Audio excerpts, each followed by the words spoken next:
Om Sadashiva Samarambam Shankaracharya Madhyamam Asmadacharya Paryantam Vande Guru Paramparam Om. Então, o verso 45, esforçando-se diligentemente, aquele yogi que é refinado através de muitos nascimentos e que está livre de impurezas, alcança consequentemente o seu objetivo, né? Então, este é o último nascimento, né? O último Janama, né?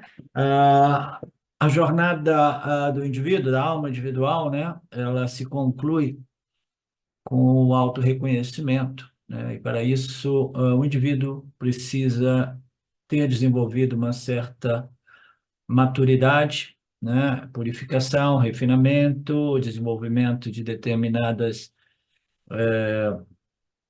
méritos, né? E não só méritos, como também, como é que a gente diz? Nós vimos no Mandukya, depois eu vou lembrar. Então, o indivíduo ele precisa passar por esse processo no qual ele desenvolve muito punha, né? Como essa pureza mental se expressa, né? A indicação da pureza mental é a inclinação natural que ele tem para a busca espiritual, né? Então, essa é a indicação mais direta, mais evidente, né? Todas as pessoas que se sentem atraídos, né, atraídas pelo Vedanta, pelos Upanishads, elas demonstram, né, uma inclinação natural que é sinônimo de maturidade espiritual. Então, isso diz muito a respeito de nós, do Vedanta Brasil, né? Sem dúvida alguma, é um sinal de preparação e de maturidade, né?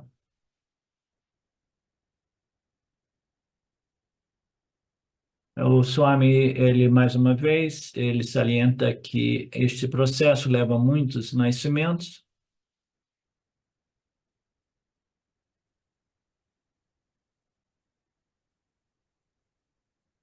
Virtudes era a palavra que eu estava buscando ontem, antes. Desenvolvimento de virtudes. Agora, neste nascimento, o que que ele exige, né? Exige apenas um esforço limitado, esforçando-se diligentemente. Agora, neste nascimento, o que exige? Ele exige o quê? Apenas um determinado esforço, né?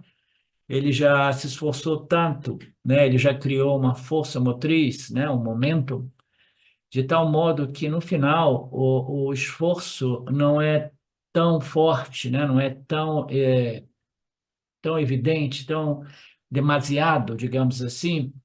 Eu lembro de um guru meu que costumava dizer que no início, né, nós temos que fazer esforço muito grande, mas a partir de um determinado ponto, né, tudo se torna mais espontâneo, o nosso desenvolvimento, né? Dá aquele empurrão, é como nós pegamos uma bicicleta, nós estamos num nível plano, a gente vai pedalando, pedalando no início, né? A gente precisa de mais esforço físico, mas no momento que a bicicleta pega um embalo, um impulso, né? Aí depois o pedalar é muito mais suave, né? Aí quando a gente começa a descer, né?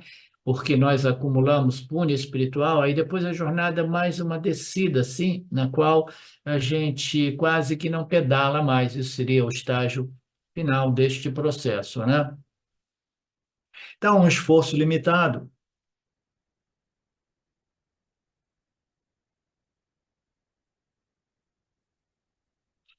Ok. O indivíduo se preparou antes, aí quando chega na hora do exame final, ele faz uma analogia aqui das pessoas que só estudam no último momento, né? Como eu sempre fui um estudante deste tipo, mas aquelas pessoas que se preparam ao longo de muitos nascimentos, quando chega no último nascimento, né? Eles podem, né, navegar tranquilamente, porque eles se prepararam bem para este último nascimento. Assim, existem alguns seres humanos que querem fazer tudo numa vida, né? E, de novo, me lembra do exemplo, né, do professor do Vedanta Brasil, que, segundo James Schwartz, né, quando eu mandei meu profile, né, para ele, né, ele ficou impressionado de ver o exemplo de uma pessoa que teve que trabalhar tanto, passar por tanto karma, né, se encontrando numa situação extremamente difícil, né, numa vida passar por tudo aquilo para purificar, refinar, desenvolver, né, uma mente satívica, etc, etc, né? Então, existem pessoas que, né, fazem esse trabalho mais lentamente, mais gradualmente, e outras, né, elas realmente elas têm que trabalhar, né, mais intensamente, né, na último nascimento, assim por dizer, né? No Katha Upanishad existe uma expressão que diz intransponível e afiado como um fio de uma navalha, né? Andando no fio da navalha, vocês já devem ter ouvido falar sobre este exemplo, né? Considerando que para esta pessoa isto é a coisa mais agradável da vida, na verdade, para esta pessoa, outras coisas parecem chatas, né? Então, este exemplo de caminhar no fio da navalha, né, é um exemplo que assusta muita gente, entendeu? O processo, em seu estágio mais final, é como se você estivesse caminhando no fio de uma navalha, né? Então, você pode cair, se machucar, um perigo enorme, né? Mas não é assim para todas as pessoas, né? Uma pessoa que desenvolveu maturidade, refinamento, purificação através de muitos nascimentos, ela passa pelo último nascimento de forma mais tranquila, né? E assim atinge o objetivo supremo. E ele alcança sem esforço este destino final, porque o indivíduo estava bem preparado. Até que obtenha o Yananista, que é o autoconhecimento firme, né? Não sujeito ao esquecimento, bem internalizado, né? De tal modo que não seja esquecido.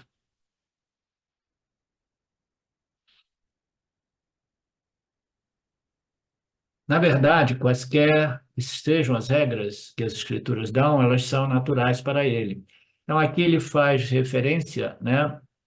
As escrituras nos dão, sim, algumas indicações do que sejam uma, uma boas normas de condutas, né, que são observações das leis que regem o campo, né, e no início, né, dependendo da natureza de nossas vasanas, isso requer o indivíduo, ele precisa manter muita disciplina, né, e muito foco para evitar a violação de dharmas aqui e ali, evitar momentos de inadequação, né, de atitudes e palavras indevidas e karmas conflitantes, né? Então, mas a partir de um determinado estágio, a observação de tudo isso se torna natural, né?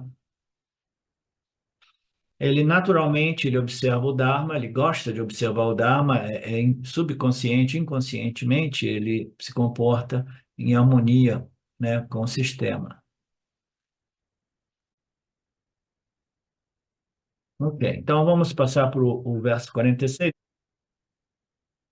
Jnana Yogi é maior que os ascetas. Ele é considerado ainda maior que Jnana Yogis.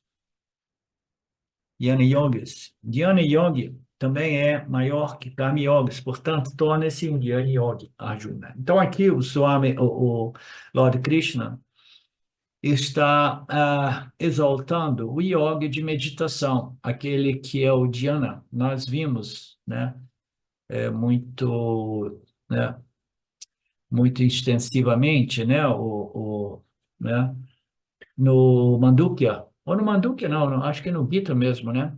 Essa questão do Dhyana Yoga, né? Dhyana, né, é meditação, né? Existem dois tipos de meditação, a meditação de preparação e a meditação Nididhyasana, né? Aqui, isso aqui se refere à meditação do Nididhyasana, ok? É maior de todos os yogis, são aqueles que fazem o Nididhyasana, né? Ele é ainda maior do que o Shravana e o Manana do Vedanta, ok? Que é o conhecimento. Então, o que é o Nididhyasana, né? É a meditação mais elevada que existe, né? Porque o objeto de meditação são as declarações finais que se referem à identidade ilimitada do próprio meditador. Então, é uma meditação não dual, na qual o meditador está meditando em sua própria natureza intrínseca, sob a luz das declarações de identidades dos Upanishads. Então, sem dúvida alguma, esta é a meditação mais elevada que existe. É uma sadhana superior ao Karma Yoga, né? E superior ao Shravana e ao Manana, tá?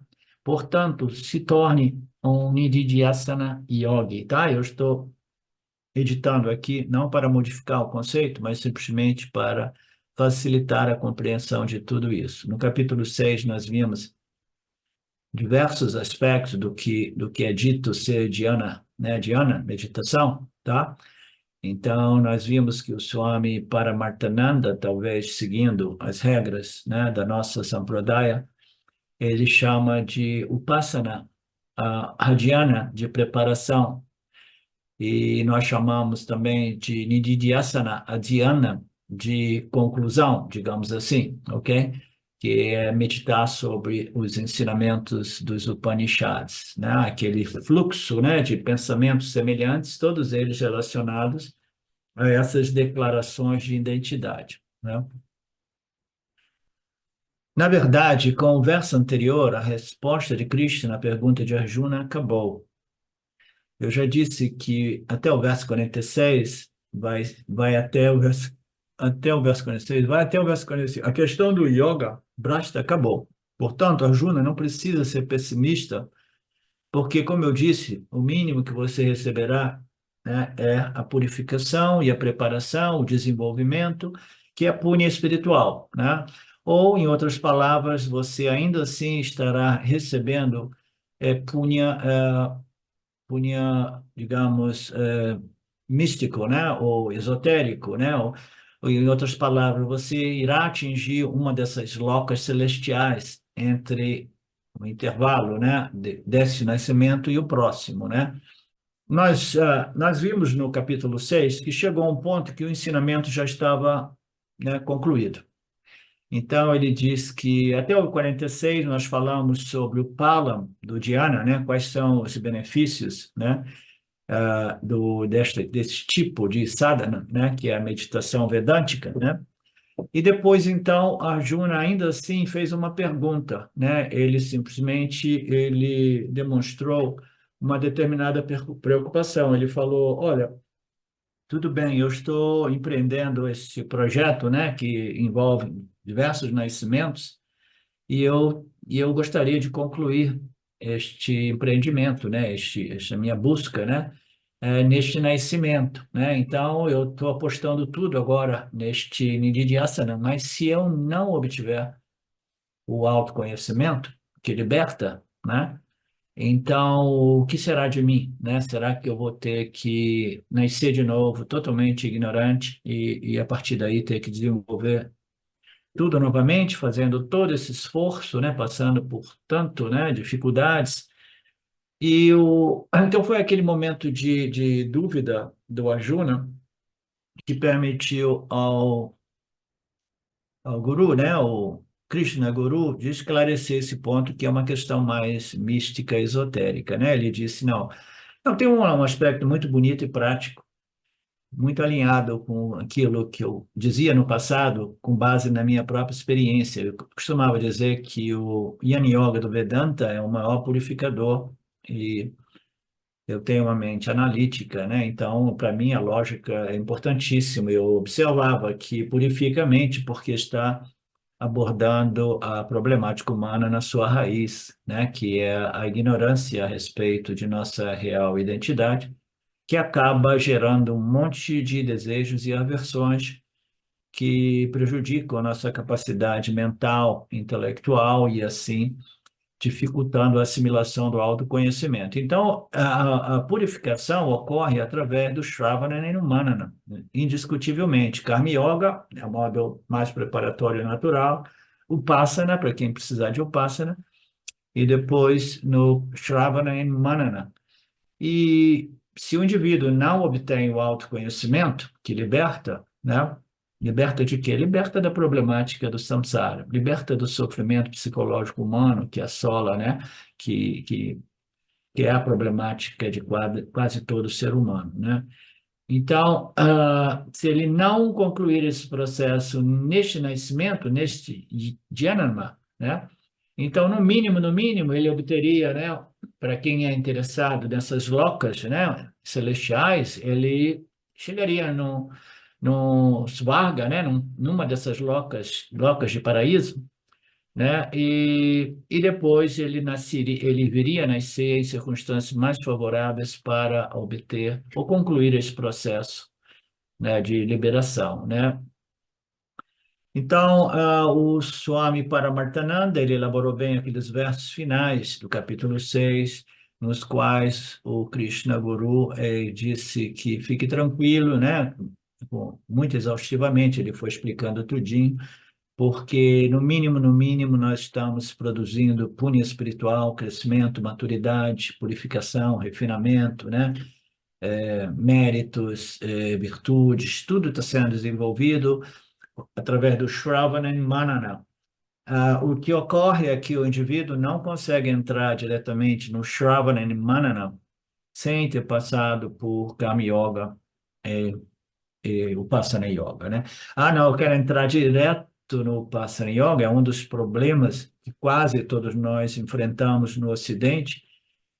Nós entramos neste processo espiritual, né, através da assim dita meditação, né, meditação assim, meditação, uma infinidade de práticas de meditação, de técnicas de meditação.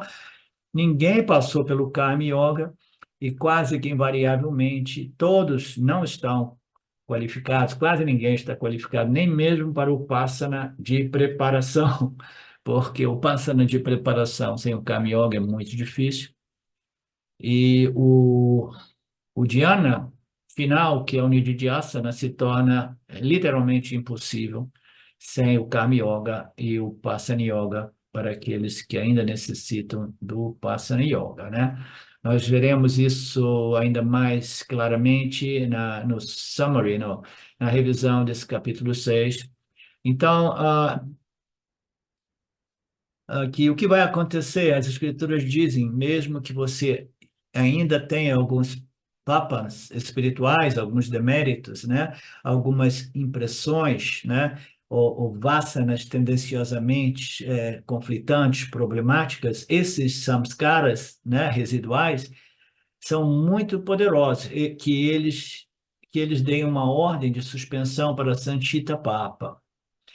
Esses tancaras espirituais deste nascimento são muito fortes, eles podem manter deméritos de nascimentos anteriores sob controle, eles não destroem, para destruir é necessário yana, portanto, eles mantêm os Sanchita Papas afastados. No próximo yana, ele irá diretamente para a espiritualidade do Vedanta. Yana e Sanchita Papas serão destruídos e, portanto, você não precisa nem se preocupar com essas vasanas esses papas, esses santitas, né?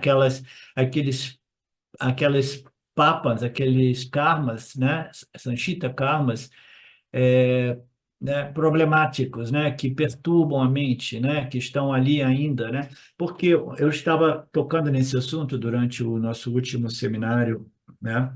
Aí eu fui interrompido a respeito do Sanchita, né? O Sanchita, ele tem uma característica, né, muito particular, porque quando nós respondemos aos estímulos, né, nós apresentamos o nosso karma, a nossa ação, o nosso agami, e cada ação ela produz repercussões ou resultados, né? O Sanchita é o resultado invisível dessas ações, porque eles permanecem ainda suspensos, né, esperando para frutificar, né, literalmente como minhas circunstâncias de vida, tá? Então, digamos assim, eu ofendo alguém de vocês, aí ó, essa pessoa, ela ressente, né? Aí depois ela vai, né, mantendo aquela mágoa, aí na primeira oportunidade, daqui a 1 ano, 2 anos, 3 anos, né?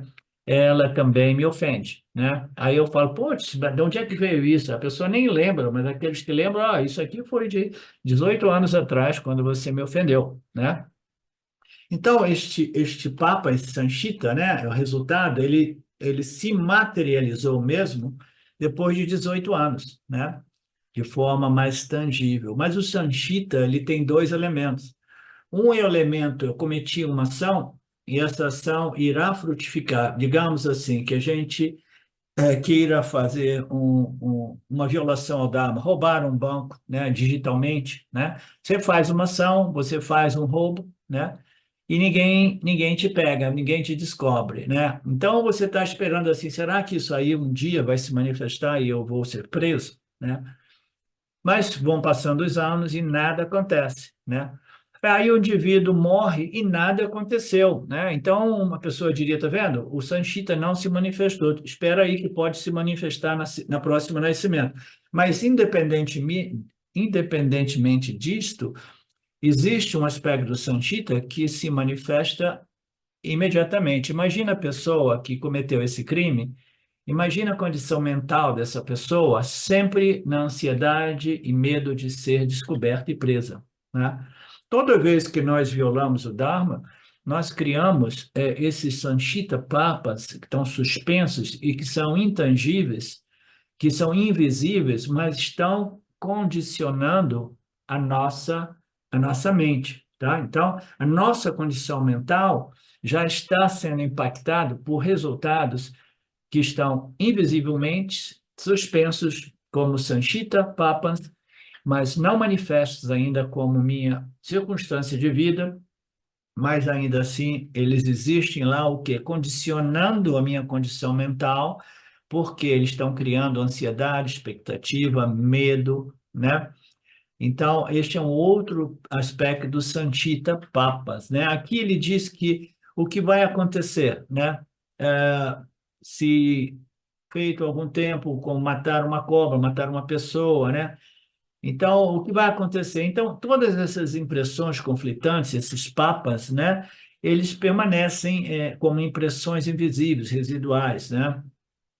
Eles juntos, né, todas essas pequenas impressões conflitantes de ressentimento, etc., elas formam um Papa poderoso, né, que pode ser um impedimento para a conclusão deste processo espiritual, tá? Esses samskaras espirituais deste nascimento, né, eles são fortes. Eles podem manter, né, um nascimento de méritos de nascimentos anteriores, né, sob controle deles, né? Eles não destroem, para destruir é necessário yana, tá? Então, se você tem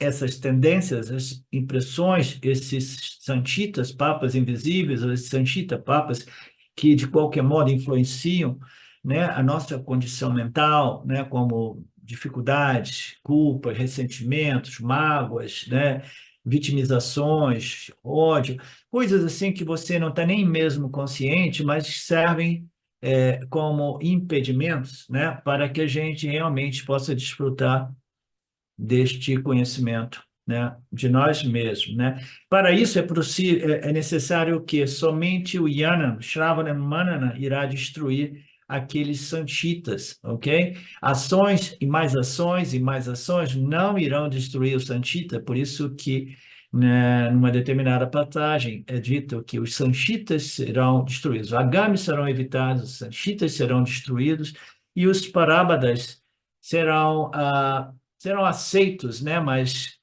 sem um senso de identidade. Então, o Yana, ele é o único modo de nós cancelarmos esses sanchitas que invisíveis, né? Que estão, né? Ainda assim, influenciando nossas condições mentais. Portanto, eles mantêm o sanchita papas afastado. Então, o Linga, né? O Shiva Linga, né? É um símbolo, né? De Shiva, do Senhor, de Bhagwan, né? Ele destrói o demérito que foi acumulado, né? Então, são aspectos da cultura Ved. Portanto, não é preciso ser pessimista. Portanto, nunca faça as perguntas quando eu alcançarei o moksha. Pare a pergunta, aproveite a jornada espiritual. Então, o importante, né, como eu costumo dizer, é observar que não existe nada melhor a fazer neste nascimento, nesta vida, do que esta elevação espiritual, porque nós somos pessoas inteligentes, nós compreendemos que a mente, né, o intelecto, a mente, o coração, este complexo corpo-mente é o nosso instrumento primário, através do qual nós experimentamos a nós mesmos e o mundo, né? Então, como nós, pessoas inteligentes do Vedanta Brasil, compreendemos que nós não temos controle a respeito daquilo que nós experimentamos, porque o nosso karma irá determinar, né, as nossas situações, os nossos parábadas, né? Como nós não temos controle do campo, como nós experimentamos o campo, né, o campo dármico, o campo das interações, nós experimentamos através deste complexo corpo-mente, nós não temos controle das circunstâncias do campo, eu não tenho controle sobre o parábada, né? Então, eu tenho que pensar que eu tenho controle sobre o quê? Sobre o meu complexo corpo-mente, através do qual eu experimento a mim mesmo e o campo, né? Então, imagine se eu tiver realmente interesse de viver de modo tranquilo e sossegado, eu tenho que ir lá e controlar o campo de tal modo que as minhas experiências sejam sempre favoráveis aos meus quereres e não quereres. Uma pessoa inteligente compreende o quê? Então, isso é uma missão impossível. A outra alternativa é trabalhar na raiz do problema. Qual é a raiz do problema? É o meu complexo corpo-mente, que é um instrumento primário através do qual eu experimento a mim mesmo, porque esse complexo corpo-mente, né, essa consciência refletida, ela é autorreflexiva, eu experimento a mim mesmo e o mundo. Então, eu trabalho aqui na purificação e refinamento deste complexo corpo-mente, de tal modo que eu possa ser feliz independentemente das circunstâncias do campo. Então, uma pessoa inteligente compreendeu isso e ela faz esse trabalho de modo muito alegre e feliz, sem nenhuma preocupação a respeito deste assim dito, quando alcançarei moksha, quando serei livre, né? Porque o processo por si, né, é uma oportunidade muito grande, né? Principalmente se o indivíduo passou pelo Karma Yoga, desenvolveu um espírito de gratidão pela oportunidade, né? Então, ele vai fazendo tudo isso com o coração alegre, uma mente tranquila, né? Ah, é como se eu estivesse abrindo um livro de 737 páginas e dissesse assim, não, vou ler o último capítulo primeiro, né? Não, você vai simplesmente curtindo, né? Curtindo o livro do início ao fim, curtindo esse processo, sabendo que não existe nada mais inteligente, nada mais frutificante do que purificar e refinar este complexo corpo-mente do Jiva Atma, né? Vocês concordam?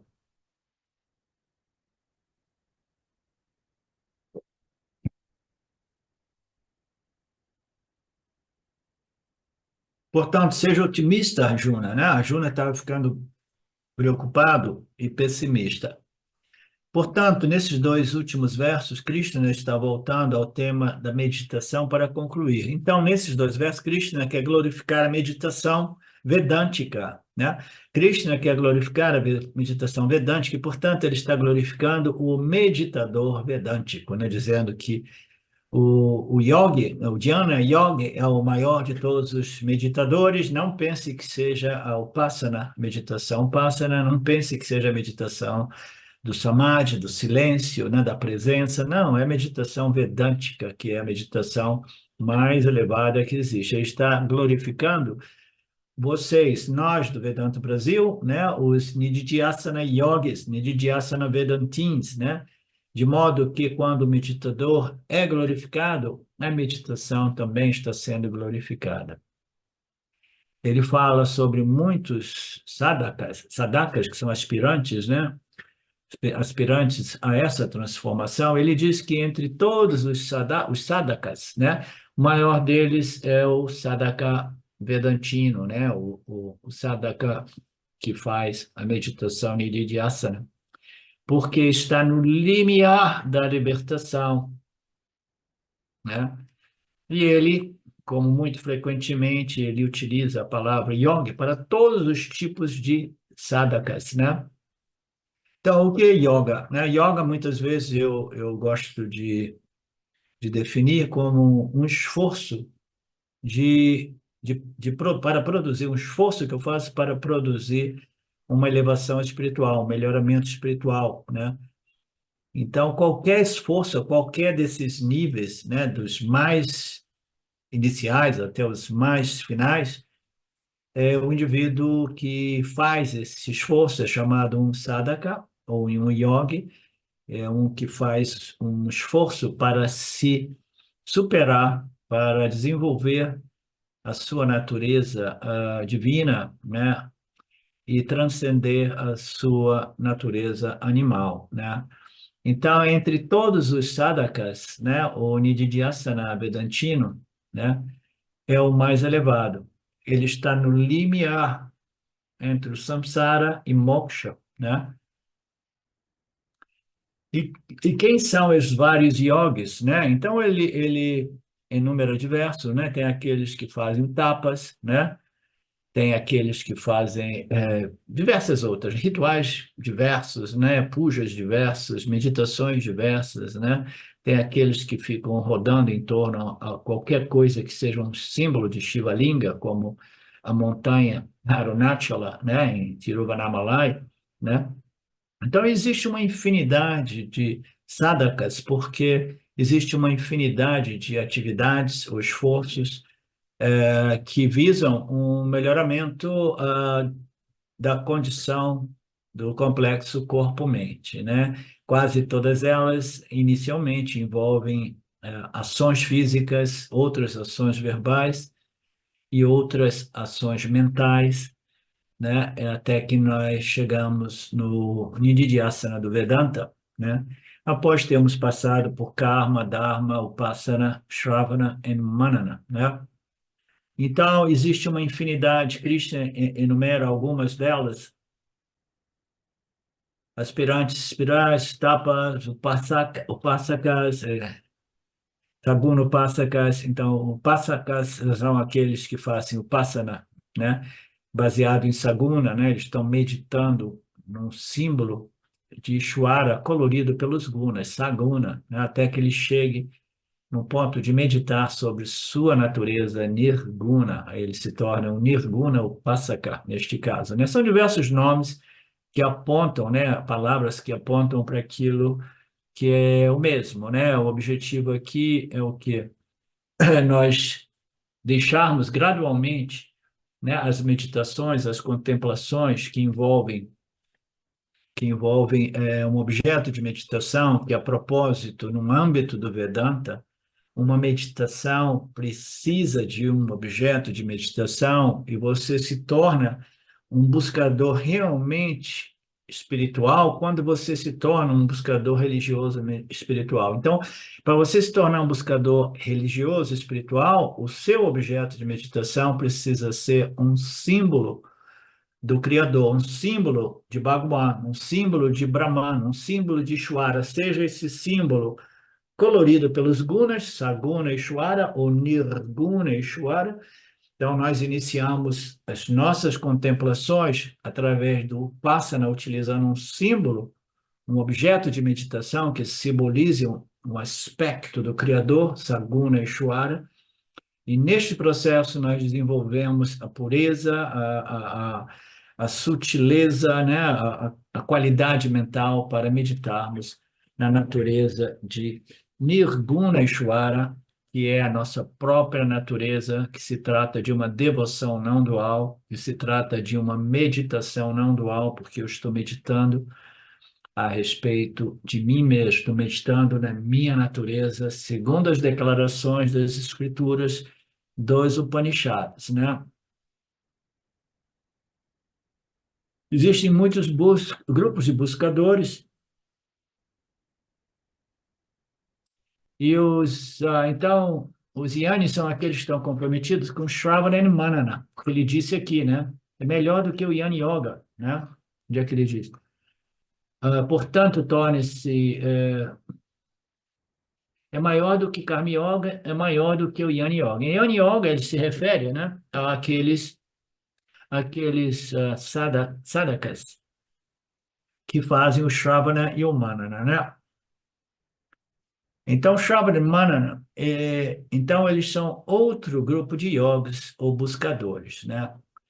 Então, o Jnani Yogis são aqueles que estão ouvindo, né, expondo suas mentes, né, aos ensinamentos do Upanishads, refletindo e mais tarde, né, ou simultaneamente, eles também fazem, eles vão processando e assimilando, internalizando esses ensinamentos, o que é um Nididhyasana, que, como nós vimos já, ele pode ser feito de dois modos: um, no meu quarto de meditação, no meu cantinho de meditação, né, com meu incenso favorito, né, em circunstâncias que reproduzam um ambiente mais sagrado, né, etc.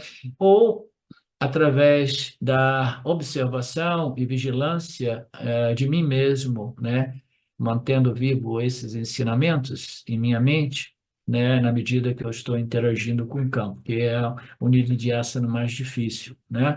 A aplicação muito bem ilustrado como aplicação do autoconhecimento, aplicação dos conhecimentos que libertam, né? Então, existem diversos tipos de yogis. Existem os karma yogis, como ele está dizendo neste novo parágrafo, né? Aqueles que estão comprometidos com os karmas, né? Os karmas, boas respostas ao campo, em observação do Dharma e com espírito de gratidão e reverência pela oportunidade, aqueles que recebem os resultados com equanimidade, como prasada. Então, existem os karmis, no karma yogi, né? Existem os upasanas yogis, né? Então, são diversos tipos, né? E, finalmente, o último deles são aqueles comprometidos com o Nididhyasana, que é a meditação vedântica, né? Que inicia com Karma, Upasana, Shravana, Manana, Nididhyasana, eh, a última meditação, a última yoga, digamos assim, o último tipo de sadhana, né? Neste processo de autoconhecimento e libertação. Nesses 5 passos, em qualquer passo que você esteja, você é sempre considerado um yoga do ponto de vista dos Vedas. Dos Vedas.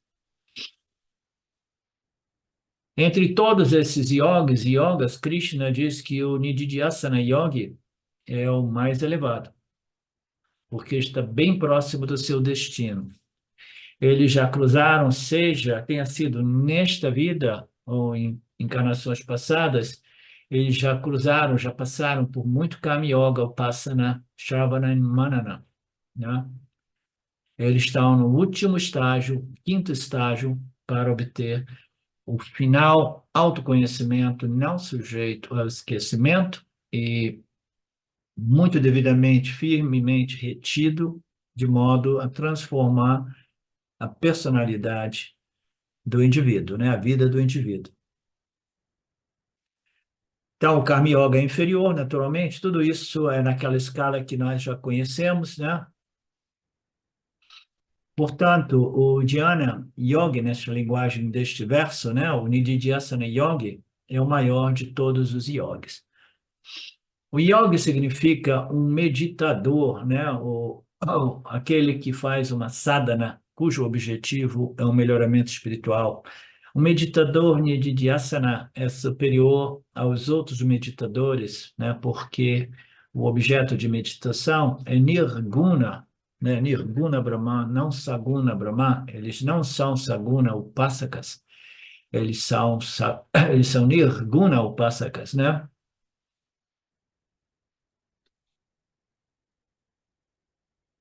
Não, não, não. Esteja muito cuidadoso, atenção com aquele verso, quando ele fala que os Jnani Yogis são inferiores, ele se refere ao estágio de Shravana e Manana. O Nididhyasana é o último estágio que faz do indivíduo o maior yogi, né?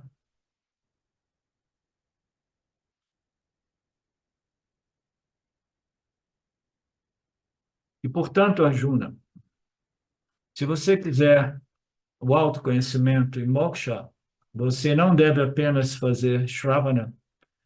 Eu sou Shravana. Eu sou um guru, tudo bem. O guru pode ajudar no Shravana. Na verdade, em Shravana, o papel predominante desempenhado pelo guru. Então, aqui o Swami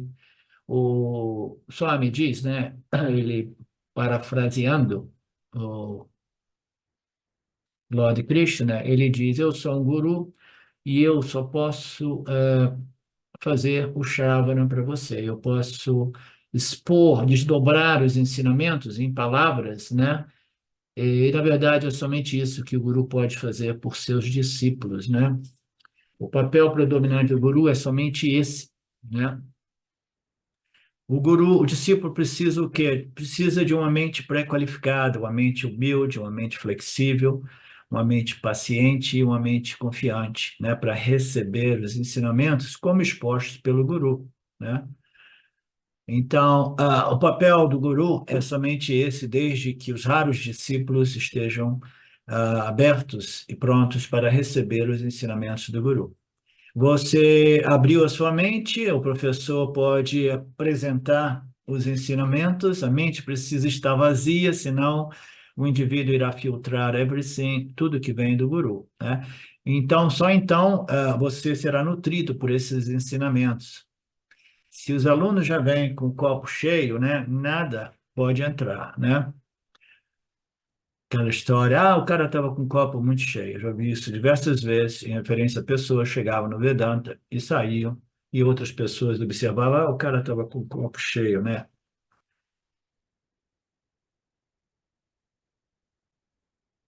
Portanto, o discípulo qualificado precisa deixar de lado as noções, né? Como eu disse para Alcione, no primeiro dia que ele apareceu aqui, eu falei assim, esquece tudo, abre a sua mente, deixa tudo de lado. Se mais tarde você pode voltar e pegar tudo de volta.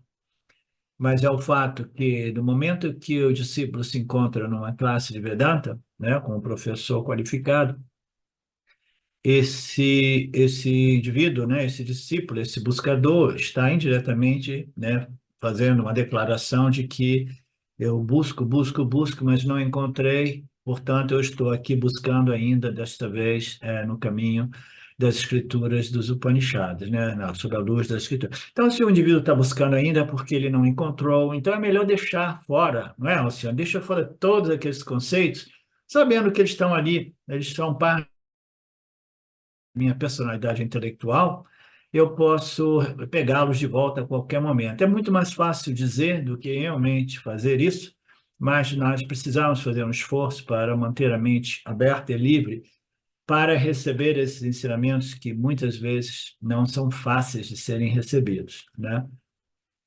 Devemos deixar de fora tudo que a gente leu, tudo que a gente ouviu, tudo que a gente fez, todo o nosso condicionamento espiritual. O professor tem que dedicar mais tempo para retirar o lixo,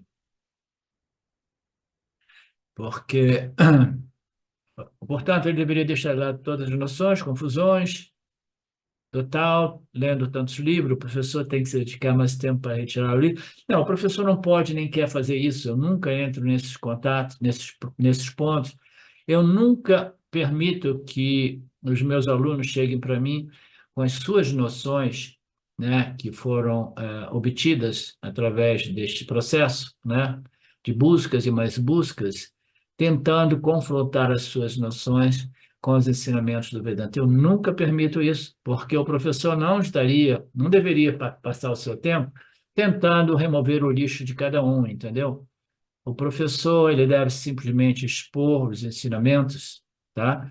Pedindo para os alunos deixar de fora, né, as suas confusões. Não é assim, Felipe? No início você queria jogar para mim as suas confusões e eu dizia: espera, Felipe, espera, continua nesse processo que tudo aquilo que você aprendeu claramente vai ser separado, né? Os conceitos bons dos conceitos realmente equivocados, né? Ok, então vamos concluir aqui. Portanto, o discípulo deve deixar tudo aquilo que ele obteve, as informações fora, todos os preconceitos, todas as noções, todos os seus aspectos pessoais, as minhas histórias de vida, né? Não, eu comecei assim, 25 anos atrás, eu encontrei isso, eu fiz essa içada. Nossa, o professor de Vedanta fala assim, ok, chega, não quero saber mais nada. Nada disso conta. O percurso que o indivíduo fez é irrelevante. O importante é que a pessoa esteja diante de um professor de Vedanta e com a mente aberta. Aí, aí sim o conhecimento das escrituras podem ser entregues, né?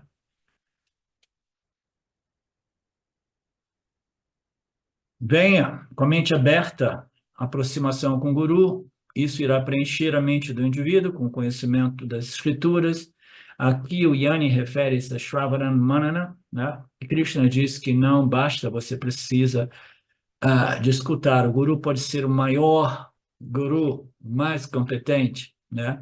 O ensino pode ser o melhor, como os ensinos dos Upanishads, mas ainda assim, ao discípulo é, é, é requerido, né, o Nididhyasana, né? Sem o Nididhyasana, as exposições do guru não fazem nada, né? Existem pessoas que, infelizmente, pensam que esses conhecimentos, eles servem simplesmente a nível intelectual, conhecimento informativo, né? As pessoas ouvem, conseguem até reproduzir, porque possuem boas mentes analíticas, mas a menos que ela tenha feito um Nididhyasana que realmente transforma a vida, o caráter da pessoa, a personalidade, né? O seu trabalho não foi completo, né? O Nididhyasana é indispensável, né? Então, o guru ensina, o guru apresenta e o indivíduo faz o Nididhyasana sempre, né, utilizando, né, a ajuda do guru, em caso de dúvidas.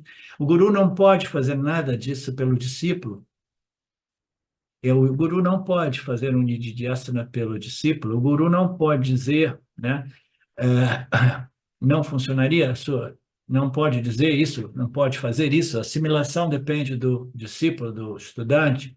Arjuna, eu só posso ensinar tudo isso a você, é preciso trabalhar para assimilação e retenção deste autoconhecimento.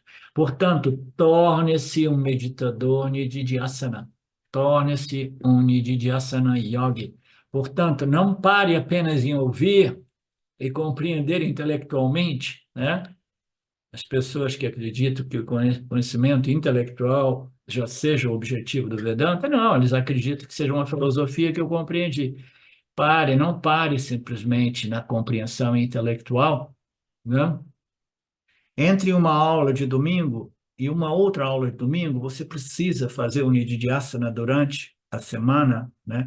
Relembrando desses ensinamentos, né? Revisando-os, né? Ouvindo de novo, sempre que eu tiver algum tempo livre, né? De modo que eu possa fazer o meu Nididhyasana, não somente nos finais de semana, mas através de todos os dias, né, mantendo esses ensinamentos vivos na minha mente, né? Eles estão, portanto, os que fazem o Nididhyasana, né, que são poucos, né? Os que fazem o Nididhyasana, dever de casa, como eu digo, né? Eles estão muito próximos do autoconhecimento, o autoexame, né, está concluindo, e assim Krishna irá concluir no verso 47, o capítulo 6, dizendo: mesmo entre todos os Jnana Yogis, aquele fiel que medita em mim, com a mente absorvida em mim, é considerado por mim como o melhor yogi. Om Purnamada Purnamidam Purnamudachyate Purnasya Purnamadaya Purnameva Vashishyate. Om Shanti Shanti Shanti Om. Namastê. Olá, queria trazer aqui para vocês o quanto eu tenho me beneficiado dos ensinamentos do Vedanta. Esses ensinamentos do Vedanta, eles mudaram a minha vida, o meu estilo de vida, né? A partir de uma compreensão sobre Jagata, o mundo, sobre essa pura inteligência Ishwara, sobre o Jiva, né? A mente, o funcionamento, sobre a aplicação do Karma Yoga diariamente na vida, o quanto isso beneficia a purificação da mente, né? Para poder daí acessar aquilo que é mais valioso. Aliás, eu diria sem valor estimável, inestimável, né? Uma riqueza profunda, que é a compreensão sobre os ensinamentos de Satya, a consciência, a existência ilimitada que sou.